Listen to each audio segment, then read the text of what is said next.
বন্ধুরা, আজকের গল্পের আসরে তোমাদের জন্য থাকছে গোপাল ভাঁড়ের অন্ধকার।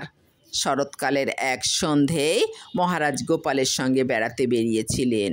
ফুরফুরে হাওয়া দিচ্ছে, আকাশে চাঁদ উঠেছে, বাতাসে মিষ্টি ফুলের গন্ধ ভেসে বেড়াচ্ছে।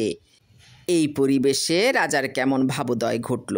গোপালের সঙ্গে নানা রকম বিষয় নিয়ে গল্প করতে লাগলেন, আর গোপালও তার মিষ্টি মিষ্টি সব জবাব দিয়ে যাচ্ছিল। যেমন কুকুর তার তেমনি মুগুরের মতো রাজার টেরাবেকা প্রশ্নের ঠিক ঠিক উত্তর দেয় রাজা গোপালের ওপর মনে মনে অসন্তুষ্ট হচ্ছিলেন। এমন একটা প্রশ্ন করতে ইচ্ছা হলো যেটার উত্তর দেওয়া গোপালের পক্ষে সম্ভব হবে না। একটা মুখরোচক উত্তর দিয়ে ওকে ঠকাতে পারবে না। এরকম একটা প্রশ্ন যখন রাজা মনে মনে খুঁজছেন, তখন পেয়েও গেলেন।